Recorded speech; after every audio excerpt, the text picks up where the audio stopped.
In the 1990s, these 4 letters became a ubiquitous cultural shorthand. What would Jesus do? Served as a reminder for basic politeness, a prompt to be kind, share, or hold a door. But treating the life of a first-century dissident as a simple behavioral checklist ignores the historical reality of who he was. The formal concept is Imitatio Christi, the imitation of Christ.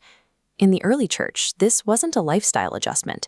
It was a radical framework that often put believers at odds with the state.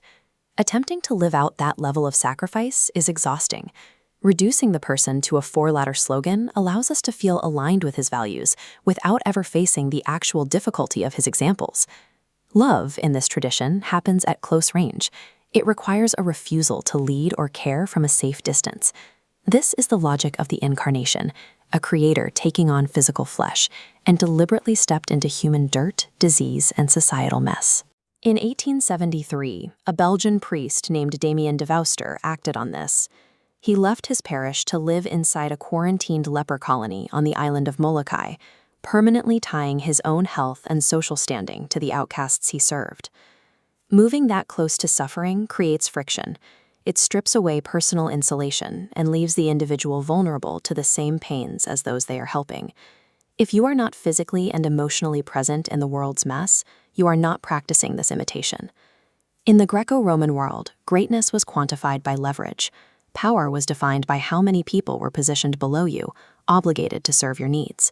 Jesus upended that hierarchy, telling his followers that anyone who wished to be first must become a slave to everyone else.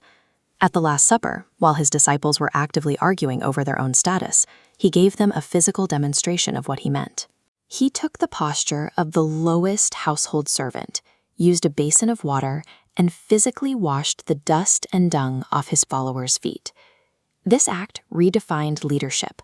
Authority belongs to the one willing to take the lowest possible position.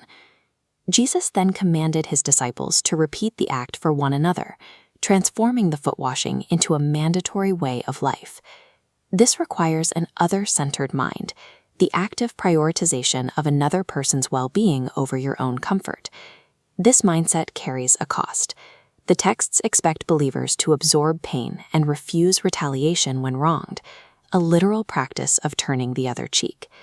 It also requires holding a difficult tension, speaking the truth while extending unconditional grace to those who fail. This orientation violates our biological instincts for self-preservation and status. It is not something humans do naturally. Living a life of relentless service and absorbed pain is unsustainable for the human psyche. Attempting this through sheer willpower alone leads to burnout, resentment, or moral failure. Some leaders walked this path to the end, paying with their lives.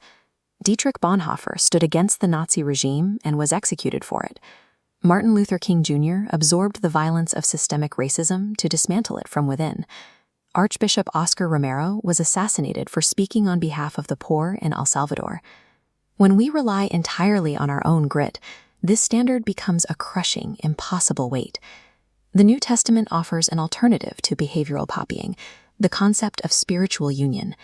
This theology claims that the same spirit that empowered Jesus resides in the believer, rewriting their desires and expanding their capacity from the inside out. This shifts the labor. Instead of a desperate impersonation of a historical figure, the believer yields to a present power. True imitation means abandoning the pressure of human willpower and allowing God to love a broken world through you.